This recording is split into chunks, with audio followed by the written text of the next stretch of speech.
This episode is brought to you by Summer School Electronics. With pedals like the Snow Day Delay, the Pep Rally Fuzz, the Trash Panda, and my personal favorite, the Science Fair, which is two classic dirt pedals in one, with a mid-boosted overdrive on one side, a black lab rat circuit on the other, and a blend knob to blend between them to find the perfect classic stacked dirt sound you're looking for, it's hard not to find something you'll love.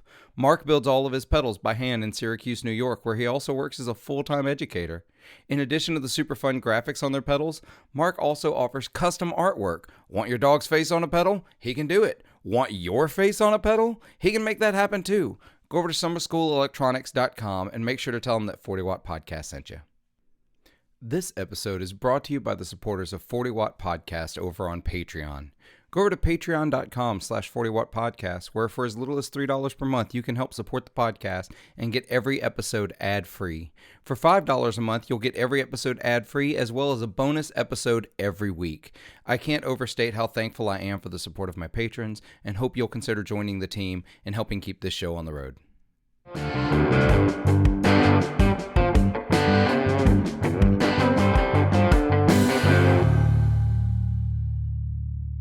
Ladies and gentlemen, 40 Watters, welcome back to another episode of the 40 Watt Podcast. My name is Philip. I am your host.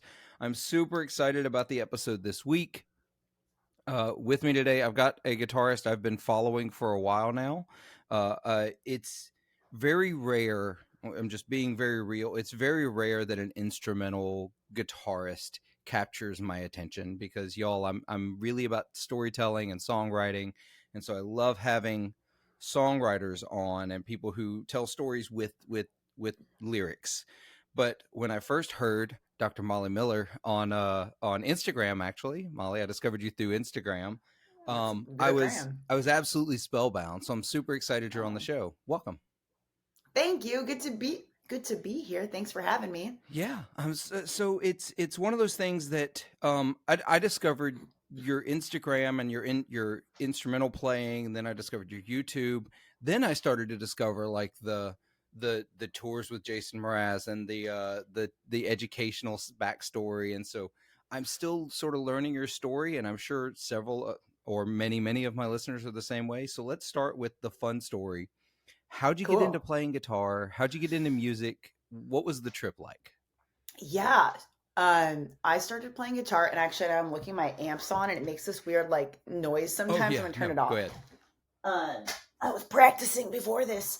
So I started playing guitar when I was 7. I am the middle of 5 children. And it was kind of like we used to say, if you'd seen the movie Selena, it was like that. But I feel like now that's like not everyone's seen that movie. Yeah, it's a little out of the zeitgeist of everyone's. Definitely. But yeah, basically my parents, my dad's very eccentric, and I think he's a doctor, and I think he wanted a more exciting life for his children. So he was like, we're starting a family band. And so our living room was transformed into the band room. My little brother's, he's still a drummer. He's a wonderful drummer. I play with him all the time, Sammy Miller. And then my older brother played bass. My older sister played keys. And then my little sister was like 3 at the time. So we gave her like an unplugged guitar, and she like sang, and what, it was so that was like my childhood. That was like 7 to 14. Wow, that's a really, really early start. Now, I say early. It's probably just because my perspective. I didn't start playing guitar till I was 18 years old. It was a very late decision in my life. But I did grow up with a sister who took up music about the time I did, and she's 10 and a half years younger than me. So she was very, very young. And so we did something similar, though it was really just me and her. Our other sister wasn't really interested. So you're playing guitar, you're playing in the family band. When did you decide that this is what I want to do? Yes, there was like a couple aha moments, because I was like notoriously I don't know what the word would be, like the naughty, mischievous like band member, where I'd always be like, oh, we need a long bathroom break. Oh, actually, I need to go to my friend's house. Like I was always trying to get out of band practice just to go like hang out with my friends. And I never practiced. We had a lot of band practice as like a family, but I never practiced. And then I had a guitar teacher, Mark Fichette, down in Redondo Beach, who taught me Jimi Hendrix. I'll like never forget. Like I learned Purple Haze, and I was like, oh damn, this is cool. You know, like I had been like also like playing in the school jazz band, playing in like garage bands with other friends, like learning Blink 182 and No Doubt songs, like, and that was all like cool. But then there was this big aha moment when I learned Jimi Hendrix and realized that the guitar was a very cool thing. And then another aha moment for sure was I went to Berklee College of Music for a summer program.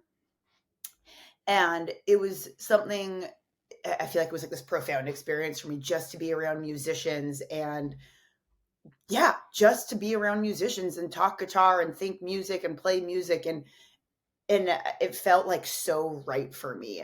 And I was probably 16 then. So like Jimi Hendrix was like 13 and Berklee College of Music was like 16, and those were my like, oh damn, like this is what I'm doing with my life. Yeah. So my undergrad is in music and audio engineering, and I find Cool. myself constantly missing those times of being in school when I was around a bunch of other musicians who just wanted to play music.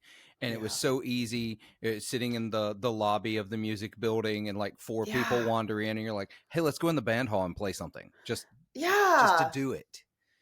I know. And I teach at USC. I went to USC and then I teach there now. Hmm. So it is like I feel like I still get to be around it a lot, which and like, last week I was just rehearsing for a week and it was just, a bunch of musicians. So I feel like very fortunate that I still get that feeling and that experience often, that my life has been crafted in a way where I get to hang out with a bunch of musicians all the time. That's it's such a people who don't get it. I actually feel like um the path to making music as a living, or maybe just playing seriously, there's varying ranges of people who play seriously but still have a day job, or Yeah. maybe they do it full time. And I think part of the difference between those that do and those that don't is having that environment at some point in your developmental stage as a musician where you can just jump in and play with other musicians. And those Yeah. that I think that's why taking it up later in life is actually so hard. It's not that you can't learn it later in life, it's those opportunities and that freedom to just play with other people and find time and make time to do it becomes so much less. Yeah. And like it's, I've gotten to teach a lot of different people at a lot of different levels. And the things I noticed that can be really challenging is as adults, it's really hard to be a beginner. Like even for myself, like what do we do that we suck at? You Yeah. know, like how often do you go do something that you like don't know what you're doing? And I think emotionally as a kid, you're more like, screw it, everything's new. And like you're like okay to be bad and like a beginner. But as an adult, it's a lot harder. But yeah, I have seen some of my like I'm thinking of like one person specifically who's like a late learner that now like is in a band and they're still like an intermediate guitar player, but like they've created that world for them and it brings them so much joy just to have some of it. But it is a lot more challenging to be a late guitar or a late learner. And I Yeah. think so much of it is just like that mental block of like not being good because we're so used to just being comfortable all the time. There's definitely a difficulty when you're not instantly good at things. I, I've told this story. I think I've told it on the podcast before, but maybe if I haven't, listeners will hear it for the first time. If not, Yeah. bear with me. Um, so my wife decided she would pick up guitar at some point and started playing guitar, and literally in about 45 minutes she was already strumming a song in time, like recognizable tune. I was like, that Cool. took me months when I first started learning to get to that point. But even she, like with that much, quick learning, she got frustrated that she wasn't really good fast enough. I was like, oh, it's Yeah. so wild. I know. And like I think guitar in particular is something it's like really once you get past that first little hump, like it's not that hard to be okay. But then to like be really good at anything, it just takes a lot of time and patience. And those are two things that I think we lose as we get older of like being patient with just like not being great all the time and time. Man. Yeah, So once you start having to pay bills, and you got to start thinking about adult things that we all hate ugh. talking about. We all just really just want to spend all our time playing guitar in our bedroom, and Yes. we'd be fine. That'd be Oh great. my God. Those are my favorite days. Like when I just wear like sweatpants all day and play guitar, at least even till like noon or 1 when I get Yeah. like just the whole morning to be alone with my guitar. And but the problem is, yeah, I start my day with emails and maybe I should stop, but yeah. Yeah, it's a rough way to do it. My day job is not in music. I'm a public library director, but Cool. I try to spend almost every morning with a guitar in my hands for 15 or 20 minutes Cool. before I have to go to work or go get ready to go to work or make breakfast or whatever it is I've got to do. It's one of those things, Yeah. just making time, carving out some holes in your schedule. If that's what you can do. So not everyone gets Yeah. that luxury. So That makes a difference though, just like having that moment to connect uh with that. yeah. My next goal is to um, start making that time more meaningful and not just Hmm. sit with a guitar in my hands and noodle like I usually Yeah. do. Don't get me wrong, noodle time is great too. Everyone should have their Noodling's noodling fun. time. But Yeah. I'm starting to make those steps into, because I picked up a gig recently where I had to read again, and I realized how Cool. bad my reading has gotten, and I realized, Yeah. yeah, I've got to start being more intentional with those things. Yes, the reading thing's funny. Like I was teaching like a guitar ensemble a few years ago, and one of my students he wasn't better than me, but like get in there, like close. And I was like, damn, I gotta start practicing sight reading. So now I shed it, and like I actually I'm like in my little guitar disaster of a own. But yeah, for me, I like started reading like I have like a couple books right here, but like reading some Bach or something Yeah. for like 15 minutes, learning one of those pieces. Like I find that sight reading or and like reading those sorts of pieces, it's such a nice way to warm up and connect with your instrument. There's something about reading notes I feel like helps me warm up playing too. Like my brain is turned on in a different way. And I think it's good for my brain. I'm always worried about being demented and not using my brain because I we stare at cell phones all day and I like don't memorize phone numbers or addresses or anything. Oh So yeah, I I'm like, realized what can I don't memorize directions to anywhere anymore because I use mm-hmm. GPS so much Dude. that I never Yeah, remember how I got anywhere anymore. I know. It's bad. Yeah, it's really frustrating. So it's funny you hold up the box sonatas and partitas. That's actually, I've been listening to Fretboard Journal podcast, and Yes. for the last month, Adam Levy and Ethan Sherman have Yep. Ethan, is it Sherman? Yep. Okay. I listened to that podcast and it's funny. I was on that one. Yeah, Like they yeah. had me on that one. And yeah, James Valentine talked about it. And I had been doing it, but then hearing them talk about like reading Bach or reading Beethoven every day and Noel Etchuk, they like spoke about a few different people that do it every day. And so sometimes I have like a different sight reading book right here Hmm. too that I'll use, but instead of I went deeper into the Bach because I'd already been doing it a little bit, but it was like this like, damn, they're right. I should focus more on Bach and just like see how that feels this year. Yeah, I actually just finished that episode during a run yesterday, Cool. and I stopped while running to get on Amazon and order that book. So I've got that one coming Cool. because I want to start reading through that one. I used to try it when I was in college and I was more ambitious. I would read through the Bach chorales. So I had the Cool. book of the Bach chorales, and I tried to read, all four parts. I never got Damn. good. No, I never got good at that. There was never. I had You know friends what? who could, but they were people who started out on piano first, so they think in that Uh way. yeah, I know. It is a different brain, you know? Really is. So you go to Berkeley at 16 for the summer Yeah. program, um, Yeah. and so you come out of that. At some point, you're having these aha moments. You decide this is what I'm going to do for a living. What were those Yeah. next steps like for you? Yeah, it's actually I like remember so vividly. I like came back from the summer program and I like met my parents in Berkeley because my sister was going to UC Berkeley and I just like cried for a few days. I was like, my life has changed. I want to go to I like had this vision. I wanted to go to USC because I wanted to be a musician in LA and like there was like some fantasies of like going to New York or like going to a different place. I'm from LA, Hmm. but it was like, I haven't, my older brother was at UCLA and he was involved in the music program a lot. And so, just them telling me about all these like incredible guitar players that were coming out of the USC program. Um, and also I was like a good student, so I wanted to continue some of that general education as well, some of the liberal arts classes that I did enjoy. So yeah, I was like, I want to go to USC. I need to get really good at guitar. So I upgraded from my Stratocaster to my 335, which is my child still. Yeah, and I started practicing a ton. Like I Yeah. was very focused. I was like focusing on my auditions. I wanted to get a good SAT score and like all those things. I was so driven to like get into USC and get financial support too, because my parents have 5 children. Right. So With yeah, one so already at UCLA, so yeah, they had two in college. I yeah. was the third, and they had two more after me. So it was like I was so focused, and it happened, and that was like that was a very a big moment for me to be like, oh, like to become a goal oriented human being, which I think so many people are, but to be like, I want something, work really hard, and then get it, and it doesn't always work out that way, but just I think to go through that. So yeah, then I went to USC.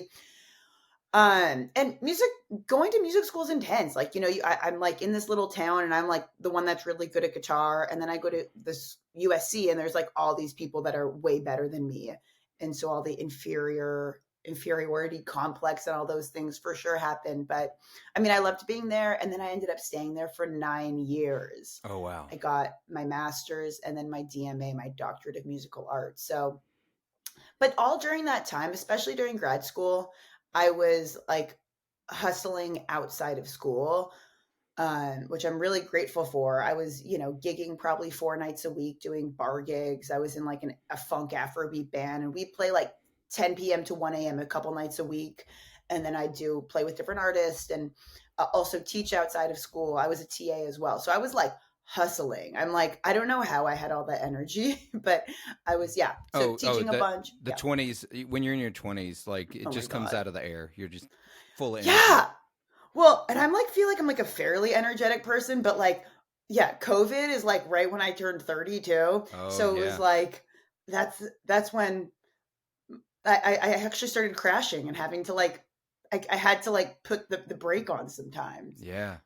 But yeah. I'm in my early 40s now, and I find that it is um it's frustrating how I get Oh my tired than God. I didn't before, and so Yeah. that's why I've started. I was like, oh, I actually do have to work out and go run, and like just to keep the energy level that I used to have by eating pizza and drinking beer all the time. It's same thing.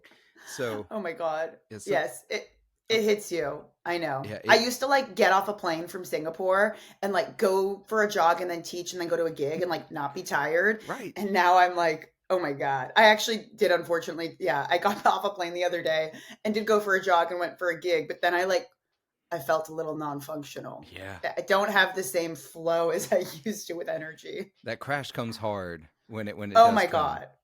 Dude, especially during COVID, I'd have like every couple months, I'd be like in my bed for like half of a day and be like, I have COVID. And they'd be like, oh no, I'm just really tired. It's like, Yeah, and COVID came with its own anxieties and depressions yeah. and I've never been an anxious person in my life until COVID, and then suddenly anxiety became something I knew very well.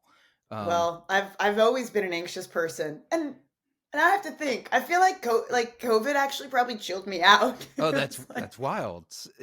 It's wild how yeah. affects everyone just a little differently. Uh, Yeah. I mean, I think yeah.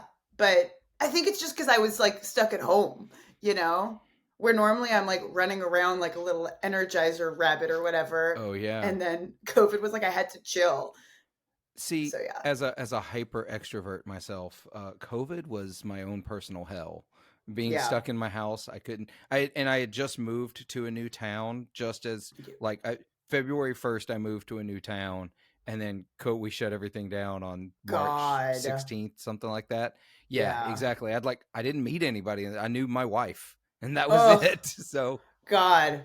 Yeah, no, I like spent that's rough. But no, I mean I'm very extroverted as well, and it was for sure horrible and challenging, and there was a lot of tears coming out of these eyes and whatnot. But I feel like I was relatively fortunate because I went down to my parents' house and like spent the first 6 months of it like playing music with my brother, uh, having dinners with my parents, and I'd go on walks with friends a lot too. Oh, I'd that's awesome. sometimes do like 3 walks a day or something just to like feel slightly normal. Yeah. Yeah. Just to have anything that reminded you of the before times, as we've taken Yeah. to calling it. So, Yes. going back, you go to USC, you Hmm. study guitar. How did the Jason Mraz gig happen out of that? Or Yeah. I should ask, actually, let's to put these in chronological order. Did the trio you start in your trio Mm. happen first, or did the Jason Mraz gig happen first? I like actually I think like oh the trio I guess started, but everything in my life has happened so organically. And I feel like everything sort of uh started blooming in a better, deeper way, like right around the same time. Because the trio started, I just was, oh yeah, I'm thinking now. So I would just like gig around town, and I still do, but just like at a hotel, at a restaurant, whatever. Yeah. And I was doing this hotel gig with a drummer, and he was like, the trio started because I like, he had me lead band lead. And so I'd hire Jen and Jay, who I had met through a bunch of mutual friends, and we just really liked playing together. And so that was like around the time I was 25. Mm-hmm. And then I graduated from USC, I guess, when I was 27. But the trio was like a slow burn kind of, it like slowly built. So I feel like probably like the same year I graduated from USC, I guess I was 27. I Jason, like I graduated in like May, and like a month or two later, Jason emailed me asking if I wanted to play in his band. And I'll tell you how that happened. And like I started recording a record with Jen and Jay that year. And also I started like teaching at Los Angeles College of Music. So I became like a professor at a college. Like all these things happened at once. Which was very exciting for me. And the Jason gig happened because that Afrobeat funk band I was in, Mm-hmm. the Vibrometers, which unfortunately we don't play anymore, but that was like a decade of my life. Like I feel like 19 to 29. It was Wow. like a couple nights a week at least we'd be like up until 1 or 2 in the morning playing at some weird bar in downtown, but it was great. So Jason was a fan of that band. And also I played guitar for his best friend, Billy Galewood Bushwalla. So I was in his band. So Jason knew me through that and just hit me up.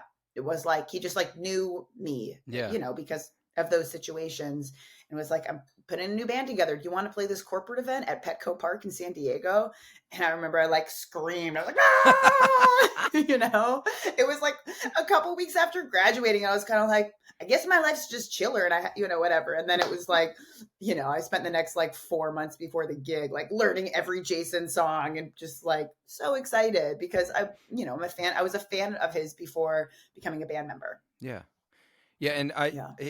he's one of those bands that I discovered um just as he was launching. I was at MTSU studying recording industry management, and Cool. that first, it wasn't even, I think it was just an EP, and I just, there was something new in that sound, and I really, and so when I discovered you and then realized you played for Jason, I was like, oh, this is Hmm. this is super cool. That's So cool. you do the Jason thing, and it's super cool, and that's such a rad gig. But I want to really get into the music you're making and what you're doing. You have a Yeah. YouTube channel, you're on Instagram, you've put out a couple of records. I was listening to one again this morning because I wanted to get it Cool. fresh on my brain again. And you've got a new record coming out this year. Yeah. So We in May, I think, correct? May 3rd, 2nd, 3rd, May 3rd. I want Yeah. to say May 3rd. Now I'm like, God, I gotta look at my calendar. Yeah, I know. It's I looked in the emails, and May 3rd. oh, perfect. And I couldn't find the exact date, but I did see the tour dates on your website had release parties in May. So I was like, well, it's got to be in May. Yes, and I actually like we're gonna announce it probably in the next week or so, but well, there's a couple announcements coming in the next couple weeks, but Awesome. I'm very excited about the summer. The trio is going to be playing a ton. And we have some more tour dates that I'll put up on my website over the next like week, and then even more I'll put up in a couple weeks that I'm very excited to announce, but I can't for a You couple can't more say it weeks. yet. And so, yeah, and this episode, listeners, is coming out before those dates. So make sure you get in the description below and click and follow Molly everywhere so you'll get all those updates so you know when things are happening. So Yeah. I want to really talk about, so we've talked about how you came to the guitar. I want to Hmm. talk about your approach on the instrument, though, because Yeah. there's listening again this morning, and something I've definitely noticed in listening to your music before, and especially watching you play. There is a joy in the way you play guitar, and it's just Yeah. even in I don't know, moodier tunes. Uh, there's this joy that comes across that you just love the instrument and love playing this music. Has that always been Yeah. that way for you? Oh my God. I love it so much. Yeah. Yeah. Thank you for that's like exactly what I feel like, I don't know, the goal, the vision is just to like to be joyful Yeah. and connect with my instrument and express coherently. Um yeah, I think it started at a young age, and then it's like a whole evolution. I feel like going to music school can kind of mess you up, and it's this thing where I think you can study jazz music, and there's vibing and there's expectation and there's all this like internal battle of like feeling like you're supposed to suck and you're never good enough and you're supposed to sound like all these other people. And I think knowing that I started in a place of just like, this is so fun, like, and as like a place of therapy or something like that, where it's just, I think I feel closest to myself, um, most at peace, and like, yeah, like when I'm playing my guitar, and especially when I'm playing my guitar and I'm completely present with it. There's something where you have to be intensely present while playing music that I just love so much. But then I think going to school and having to go through that evolution of like, I suck, I suck, I suck, and which, for sure I still have plenty of days and hours and minutes spent thinking and feeling that. Um, but I think there was this choice I made. I like remember very clearly of like, you know what? Like the more I live in that world, the less true I can be to myself, the less enjoyable it will be. I can only be me, and everyone's not gonna love me. And that's okay. That's sort of like, screw it. Like, that's Yeah, totally okay. I don't need everyone to love me because there's badass musicians that I don't like, you know? absolutely. And it's kind of like, well, that's cool. I know they're great, but I don't like them. Yeah. So then, and just want like not caring or something as much of just wanting, yeah, to be like as coherently myself as possible is the goal. And yeah, I love it so much. This podcast is supported in part by String Joy Strings. I'm a snob, at least that's what people tell me. I'm never okay with good enough, and that's where String Joy Strings come in. They're better than good enough. They're the best. Stranger are making some of the finest strings available today right up the road from me in Nashville, Tennessee. They offer custom sets, balanced tension, coated strings, the works. If you need it, they can probably make it happen. You should be using Stringjoy Strings, and if you're going to order from them, you really could help this podcast out by clicking the affiliate link down in the description or show notes below. You get amazing strings, I get a little bit of that back to help the show keep going. It's a win-win situation. Get your Stringjoy Strings today. Yeah. So when listening to the trio stuff, there's and I've watched some videos of you playing with various rhythm sections. So Hmm. I'm sure it's a little bit of a moving cast as who's available to play. Well, so that short and long of it is, yeah, Jen and Jay are the trio. Okay. We are the Molly Miller trio. Jennifer Condos and Jay Bellarose. They are like my close friends and mentors, and like, yeah, they feel, yeah, we're real. I love them. We write the music together. We are a team, but they hate being on video. Is actually the truth. And also sometimes they're not available. Like Jay Yeah. tours with Allison Krauss and Robert Plant. Um, and like sometimes I'm like, I'm gonna do a video shoot. They're like, yeah, we don't want to. So I'm like, okay. And also I play with my little brother. So sometimes I want to play music with him. And yeah, so Jen and Jay are like, they're like my so supportive and loving. And they're like, we're here for you. But yeah, if you want to do videos, don't include us. And sometimes we if you're going to do a gig and we can't do it. So I do have other people that I play with Yeah. that I love playing with, and it's just slightly different. It's still like the Molly Miller trio tunes, and I feel like my vision's still there, but I don't want those people to try to sound like Jen and Jay. I want them to try to sound like them, and I think that's how you make the most authentic, beautiful music when everyone gets to express themselves and be them. I definitely agree, and I definitely hear that in the music. Especially, I was watching the cover of Wild World, and Cool. I was watching that cover, and I'll be honest, it's a tune that I've never really cared much for. It's Oh not my God, I love it so it's much. I don't know, it didn't resonate with me, but your version of it did. And Cool. I was listening to it, and it's really interesting. So listeners, if you've not already listened to Molly Miller, which honestly I can't understand how you haven't, but if you go listen, it's not your typical bass, drums, rhythm section, guitar playing the melody. I mean, at the most macro level, it is, but there's this interplay in the way Yeah. y'all play together that absolutely blows my mind because Thank you. I'm used to playing in like blues trios, and I'm used to playing in some R&B and some soul groups where the band is a trio with a singer kind of thing, and it becomes very much a, how do I fill all this space to make it sound Mm. full for this performance? And Yeah. y'all don't take that approach. Like, y'all sort of revel in some of the space, Yes. and that it's so cool. You're like all these things you're saying. I'm like, yeah, that's like what I'm going for, and I'm happy that someone's picking it up. Because for sure, like, and Jen J and I like, I feel like I've gotten so much time to explore the trio space with them and in others with other people as well. But we like, talk about it a lot while making records and creating arrangements. And Jay is like, his brain is just a Rolodex of music, and like we'll pull from different sources of just like remembering how cool space is, and like and just like, I don't know, like a drum beat is full. Yeah, it and is.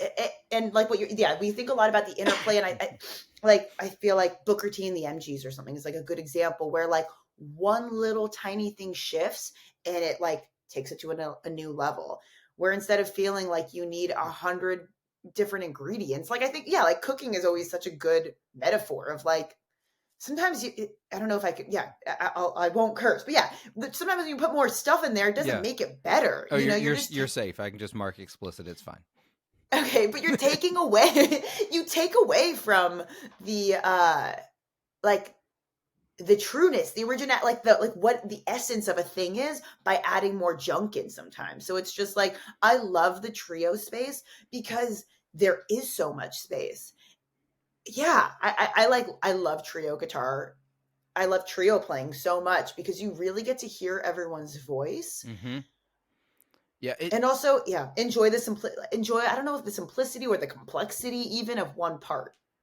That see, and so the way I grew up in the trios I grew up in, playing in blues bar cover gigs, and where you're entertainer first, musician second kind of gigs, Yeah. and I have found that as I've gotten older and I want to explore musicality a little more and space a little more, I actually have a really hard time doing it because Hmm. in my head I have this distrust of space and silence, because Yeah. I spent so much time where the point was to get people on the dance floor, and Hmm. those kinds of gigs. Nothing wrong Yeah. with those gigs. They're absolutely No. wonderful. They're fun. I have a blast doing them.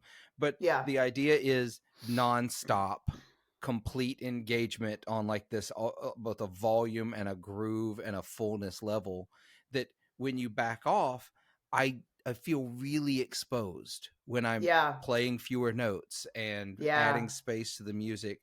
I don't trust my playing as much as. Ugh.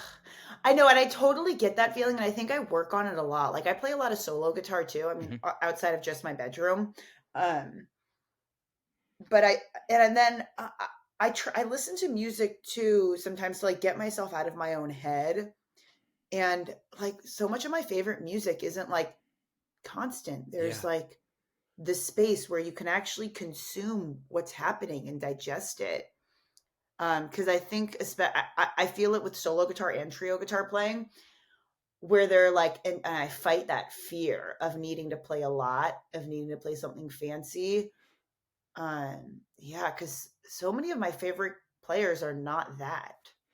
Yeah, it's sort of like I had recently had I say recently, it's been a while now.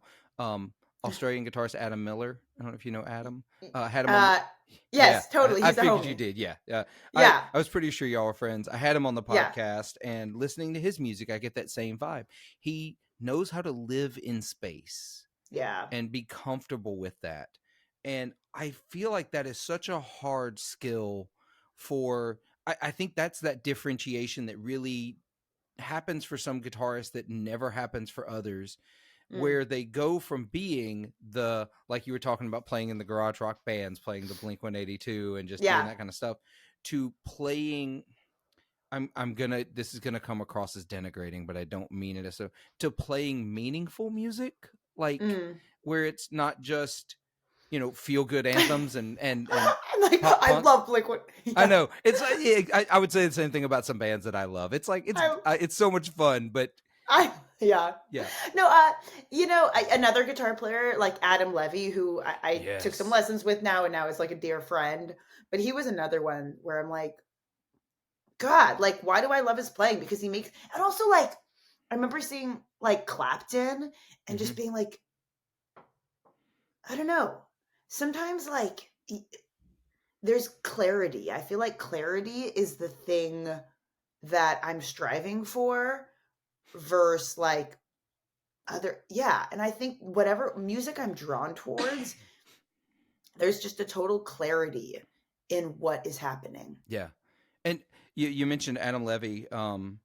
Listening to those podcasts on the Fretboard Journal that they Yeah. were doing, they were talking about, and y'all were talking about New Year's resolutions, and Yeah. one of mine is to play with more intention Mm, and not so much just filling of space. And if that yeah. means you hold one note for 2 bars, that's what you do. Just to Man. be more intentional about finding space, living in it, being okay with it. And Adam's definitely one of those that was the maybe the first guy for me.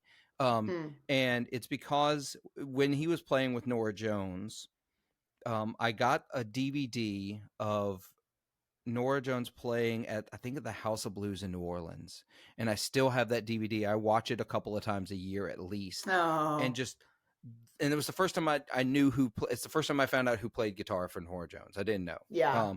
and I've been obsessed with his playing ever since because Yeah. he didn't have this egocentric need to fill every second. Yes. Well, that's actually such a big thing is the ego that I think we all fight, and I definitely fight, and I think I sometimes feel it, and maybe it's my excuse, but like as a woman, I walk on stage and like everyone's gonna think I suck. I need to prove, and like once I get into that mindset of like I need to prove XYZ, it's like slap my hand. Like you don't have to prove anything, Not a you thing. know? But you're right But though, yeah, that is a mentality, and I've had several women musicians on this podcast that talk about that very thing. It's yeah, and we can go as deep down that rabbit hole as we want to. I've talked about it a bunch on this podcast. yeah. It's such a male dominated field that you're already starting from a handicap because you've got basically to prove you can play it. It's the actual musician version of wearing a band T-shirt and someone demanding you name 3 other songs. Um, Well, like the funny thing is like I find that most musicians I don't it's like not who I'm trying to prove to. It's like the people in the room that make stupid comments that then rile me up. yeah, You know, whatever. Like, oh, hey, sweetheart, you're gonna be go play some acoustic guitar and sing. And I'm like, oh, I'm gonna show you what I'm gonna do, bro. It's just like, Molly, cool it. Like that's like what I so desperately fight. But yeah, I think like fighting the ego is definitely, I think, something we all probably struggle with and think about. I think so. And we all want the big response. We all want the big, energetic, everybody, screaming or dancing. Like the first time I ever played in a band and people danced, that was when I got Mm, hooked to playing live music. Like yeah, I played something and people reacted to it in this yeah, joyful way. And we all want that reaction, but also there's that dial it back, be intentional, because yeah, sometimes the reaction of a crowd, they may be a laid back crowd who just applauds at the end of the Yes. song, but they really did connect with the music. They just didn't do so loudly and verbally. Yeah. I know. I play all sorts of gigs where I'm like background, front of stage, whatever, Yeah. and so like I try to work on like you want the crowd to be present, of course, and care and listen and be engaged, but it is a mind game of just like, you know what am I here for? I'm Yeah. here to like do the best job I can. Who knows what's going on with them? Yeah, exactly. Especially when if you're playing uh, restaurant gigs are always the worst. Your music to Yeah. be ignored by. You'll get the handful typically who and by restaurant gig I mean like for listeners I mean like true restaurant gigs. You are the background music at some Italian restaurant that for some reason has a tiny stage in the corner. The kind of thing. Not they sold tickets, but they also happen to be a restaurant kind of stuff. Yes. I Uh, mean, I did one of those. I do one of those every week, actually. oh, I Every week when I'm home at a French restaurant. But yeah, it's like, and I play with Jennifer Condos, who's my bassist, mhm. Steve Haas, who's a wonderful drummer. Uh, Yes. uh, yeah, I'm sure a lot of you know Steve. He's great. And then Kenton Chen, who's an amazing singer as well. If for those of you who don't know those people, check them out. They're amazing. But like, we're like a little Monday night fam where it's like it's it's a funny thing where we like we're having so much fun with each other. It's like if people are into it, we're like, oh cool. Like we've accepted that some nights people are gonna ignore us, Yeah. and some nights there's like 20 people dancing around tables, and it's just like either way, whatever happens is cool because we have so much fun. Eventually that was what I learned about those restaurant gigs is that it especially your music to be ignored by to begin with, you're Yeah. essentially a glorified radio on the background to start with. Play what you like to play, try new Yeah. things, stretch out a Yes. little bit, and if no one gets into it, there's nothing lost. But some Yeah. people might get into it. You might discover something to really really just go, oh, that really worked, we should develop that idea or develop what we Yeah. were doing there, or bring Yeah. that tune back. Totally. Like I love playing it, even though I don't know. I don't try not to do too many of those Hmm. because I feel like I don't know. It's there's a balance, but it's like going to the gym or something, and like hanging out with my friends while going to the gym and making sure everything still works and trying new things out. So yeah, I like playing music, so it's fun. Yeah, exactly. Any excuse to play music is where I am in my life right now. Well, almost. Someone asked me to play a gig recently and I listened to their stuff. I was like, I'm not your guy. Yeah, But you but got to keep it good. yeah, but this year is my goal is like any excuse to put a guitar around my neck and play with other Mm, people is an opportunity I'm going to take. that's cool. Yeah, because I think that's where the best growth comes from, and being mindful, and I'm trying to be so much more intentional. So we've talked about the new record, which we can't talk too much about. You do No, have we could talk. you have a Yeah, single that's out from it. one single out. What's today? The 13th. The Hmm. second single comes out 2/22. I Okay. accidentally put it out on YouTube on 2/2 because I forgot the day. I was like, I remembered 2/2, but I forgot it was 2/22. Yeah. So Blues to Greens is on YouTube, and the actual single with Jen and Jay will come out on 2/22. Yeah, so and then I like all the numbers. Like the first single came out 111, second single comes out Oh, 222, and it wasn't even intentional, just it worked out that way. And then the third single comes out 44. nice. Okay, I was gonna say because I there's no know. 333. So No. yeah, 5-3. yeah. 5-3 is the big one, the Oh full yeah. record. Uh, I'm the ready for it. the day before May 4th, I was Yeah, Star Wars nerd thing about May 4th. totally. So actually, I'll remember that because I'm actually going to see the Wallflowers on May 4th. Now that I Oh, remember, fun. I'm I I'm just saw them at Crossroads. They were great. did you? I'm so excited. I've seen Jacob Dylan once singing with. He wasn't with the Wallflowers. It was with Courtyard Hounds, which Oh, are I the don't know. sisters from the Chicks. So Cool. when Natalie Maines wanted to get off the road, the sisters decided they wanted to do some songwriting, and they started a side project. And Jacob Cool. Dylan sang on one of the tracks. I'm Cool. digressing here completely. So new record comes out in May. You're going to tour and support. You got some dates that are going to get announced later. Some really Yes, cool and things. yeah, we're doing like a West Coast run. So we got like some San Diego, of course, LA, Mm-hmm. Paso Robles, a couple San Francisco shows. For the fall, we're working on Portland and Seattle. And then also in May, we're going to go east.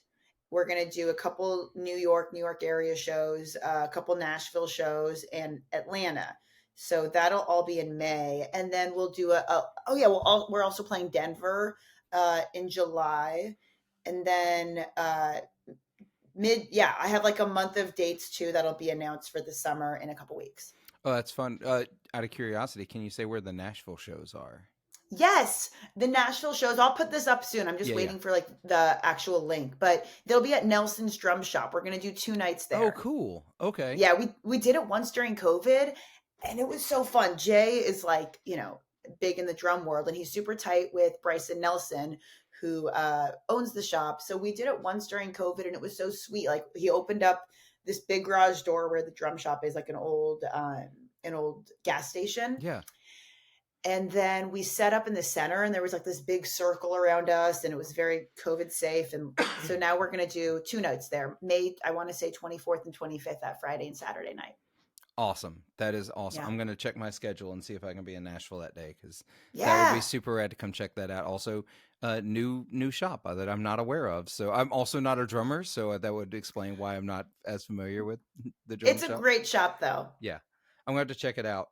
So I'm really curious, because we are guitar players and we're obsessed with guitars and amps Yeah. and pedals and all the things. I know. I'm Yeah, exactly. I'm not turning around. I'm not going to turn around and look behind me. honestly, it's like kind of a disaster. This whole room is just filled with my things. The closet is filled with my things. So what's your approach to gear like? Are you sort of a minimalist? Are you Mm, all the bells and whistles? And how does no. it differ between the trio versus when you play with Jason Mraz?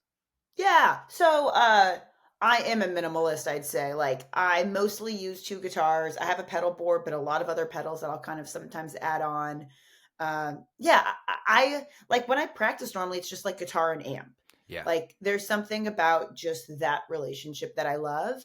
But also I've gotten way more into pedals because they're so fun and they make you play different. So, but within all that, I don't like my toys to be too crazy. Like I don't like all the extra taps and the pulls and the extra knobs. I'm just like, give me a damn guitar with like just a couple knobs, and like same with my amps, and like honestly same with my pedals. There's like the one company that makes kind of wild pedals with like a lot of knobs that I don't understand that I still love because every knob sounds good, is Chase Bliss Audio. Yes. I love Um, Chase Bliss. I actually got to hang out with Joel at NAM. Well, oh, at cool. the Effector Market of NAM. Like on Saturday, they do this thing, and it was the first time I've gotten to meet him. And the man's a genius. He's a Yes. freaky I genius. know. I didn't see him. I should have reached out, but I love his pedals. Yeah, and like I'm like looking next to my amp. I have like a bunch of like Earthquaker Devices pedals. Like to me, like Jam pedals, they're out of Greece. Mm-hmm. JHS, some of their stuff's great. Walrus, like Keeley Audio. Those are like the other pedals I tend to go for. That they tend to be a little less complicated. The Chase Bliss Audios are so complicated, but I love them. Yes, my brain does not wrap around them well. Even though Oh my I god. just recently rebuilt my gig board. I wanted to go for as small as possible, but Mm, cover all the because right now my main gig is I'm playing for a show choir, so I'm playing all these cool. pop tunes, Fun. and so I was like, but also we have to play. We have 20 minutes to play 15 minutes of music. For this Yeah. competition, and that other 5 minutes is set up and tear down. So I'm like, Oh my how god. small a rig can I put together that I can put Yeah. out, get on and off stage? And I just actually, before we started recording, the last piece arrived. I decided I went with I've got the Chase Bliss preamp Mark II and the Cool. CXM reverb, because they just sound so good.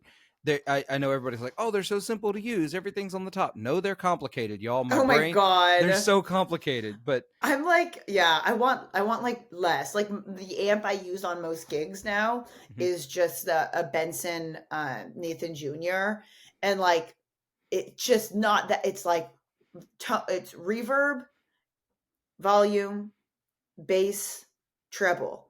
And I even like will use an amp sometimes that's just like volume and tone. I Yes. have, and then I'll just like bring a reverb pedal or my little board. But I'm just like sometimes like less is more because then you're like not fidgeting so much. You're like using your fingers to create sounds. But I do have a pedal board that I use with the trio Hmm. and with most gigs. Like I'm playing with a this weekend I have a couple this weekend I have a couple gigs with like once with an artist and once a trio gig, and I'll bring my pedal board. But then when I'm out with Jason or playing with different artists, I will use my Line 6 Helix because it does make life a lot easier. And it's Yeah. cool. I finally like know how to use it. It's that was another one where I was like dragging my feet. I was like, I just want the analog. But I've realized certain situations like a Helix or a Kemper, whatever you're using, like makes I think a lot more sense. Yeah, I that's always been the thing for me and that world, and my listeners know because I've talked about this on other shows and on this show a lot. I get excited to play amps and Yeah. real pedals, and but sometimes the job calls for using a simpler tool, using a different. Yeah. And I did the Helix thing for a while. I'm actually sort of thinking about grabbing another one for some gigs that I get Yeah. occasionally, church gigs and show choir gigs and musicals and stuff like that. Yes. I It think for that it makes a lot of sense. it just makes sense, but I don't get excited to play it. I don't get excited to turn it on. It's just you know, It took me a while, but now it is like it's fun for me. And like, I don't know, there's so much you can do, which I think can be either debilitating or distracting. it's distracting for me. It's a big problem for me. Yeah, but I think like once you get some sounds locked in, like you know the things you like, it works. So yeah, for the Jason gig, I used that. Last week I was playing with a different artist, and it worked beautifully. Sometimes it just makes a lot more sense. And I'll use it all summer, and yeah, I've just spent a lot of time with my Helix, and I Yeah. love it. So So I know you're a 335 user, and you're one of those that has a Norlin era 335. I know it is because we're guitar players. We recognize each other by the gear we play. It's yes, when I used to run audio at a blues club. I ran sound, and so I would constantly be like, some people were like, "Oh, do you know Josh?" Oh, it's like, "Oh, do you wait? Josh is the guy with the Clapton signature Strat into the that right?" It's like, yeah, that's him. totally. Yeah, I know. I sometimes feel like people don't know me unless I'm carrying a guitar around, you know? you're completely out of context at that point. Totally. I'm like, no one knows who I am unless I have a guitar around my neck, you know? Uh, I'm bad at that in recognizing people out of context. yeah. Maybe you're the same way. I gotta find out because Oh, yeah. so I will see someone out in public and I'll have no idea who they are, and my wife will be like, that's the cashier from the gas station down the street. You literally see her 4 times a week. Oh, I was my like, God. she's not at the gas station. I don't know what she looks like away from Uh, there. for sure. It takes me a long time. I'm like, why do I know that person? It's like, are they famous?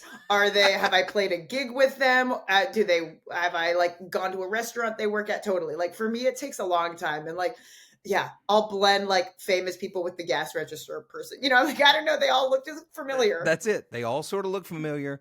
Yeah. I don't recognize actors either. That's my wife has the memory for people. Actually, Oh my God. she has a better musical memory than I do, and it drives me Really? crazy. I'm totally jealous of her memory. Yeah. But so you've got the 335. I know because you've Yes. got this got the coil This is my other split. guy. I got my Oh, 335, and this is the other like main one, my telly. I loved earlier you said and you've said it now. It's on recording, so you can't take it back. You said you upgraded from a Strat to a 335, and I'm like, Oh yeah, and yes. I will say that again all day long. Where's my Strats in one of these bags and one of these somewhere in this room. I still have the Strat I got, and it's cool. Yeah.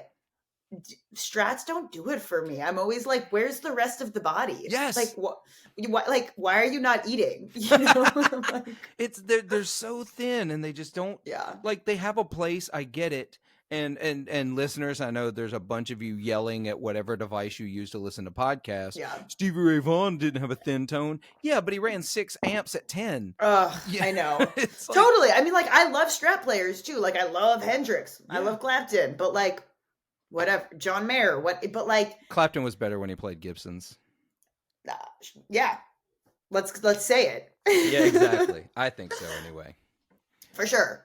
Um, but yeah, for me, strats like feel weird, and also I think like I feel maybe a lot of people are this way. Like I'm a person of habit. Like I like what I know. Mm, I know my 335 so well. Like it is like we are intimately connected.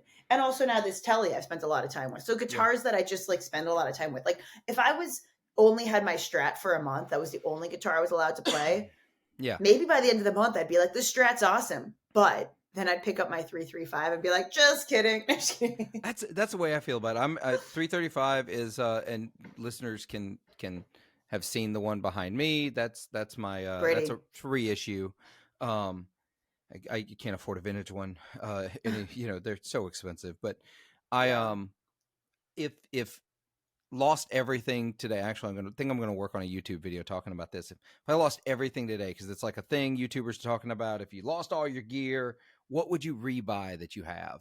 And Yeah. I 335 would be first thing I'd go and replace because Yeah. it's home. I mean, the thing that's hard is it's like it's my 335. I Yeah, have a few other guitars that are 335 style or an actual 335, and they're cool, but they're not the same as my yeah. 335. Like yeah, I was talking with someone. Oh yeah, Jim Oblon, who's an amazing guitar player and drummer. But I was talking with him, and he builds guitars sometimes, and just how like he would take one neck and one body that are technically the same, and you put them together and they don't work, but then you put the same neck on a different body that's the same but like a different one, and it sounds great. Like I don't know, there's something magical about certain instruments even if they're built exactly the same. So that's the thing that I never buy guitars online. Like it always makes me kind of scared. I um do just yeah. because of where I live. I'm in Mississippi. It's a gear Cool. desert. It's real hard to buy Oh anything not online. But yeah. I do try to. I get really picky, and I'm sure sellers get really tired of my questions, or uh when I'm trying to make sure I'm making the right purchase. But yeah. well, it's but also like you're saying, it's about the right instrument. So when I first started playing, even as a trio player, and I'm playing in these blues and soul bands, I was a Strat guy. I mean, to the Yeah. point that I have a Strat tattoo. I mean, Oh yeah. I was a Strat guy, and I had this 1990s American Standard Strat, and I loved that guitar. I Mm, absolutely loved that guitar. And then after a New Year's gig, our band trailer got stolen, and yeah. my Strat was in there, and Oh, along with some other gear. And I have never, ever, ever, ever found another Strat that I connected with the way I totally. did with that guitar.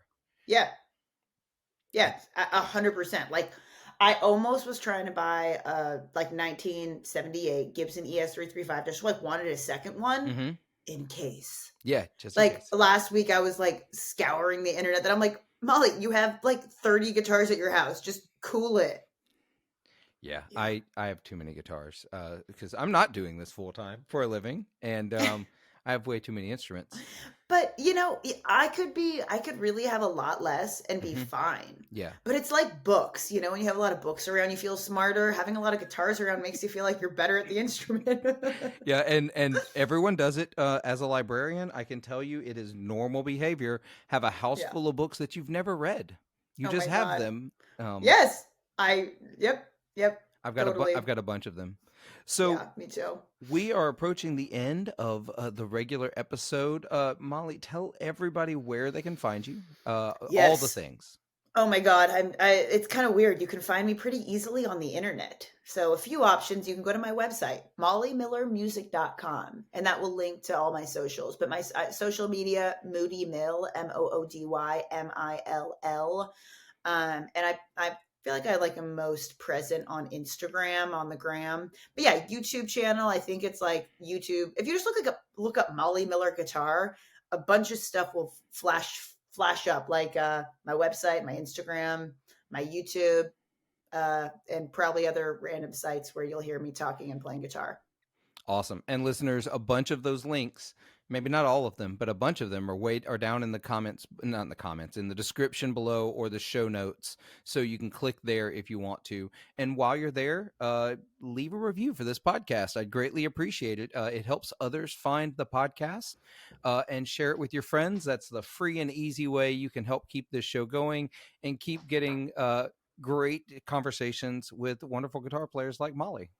Well, thank you. And I will say, Molly Miller Trio. If you look up that for Yes. music, Spotify, Apple Music, all the things, Bandcamp, the places you look. Yeah, So yeah, absolutely. And that at least the Spotify link is below. So make sure you cool. click on that as well.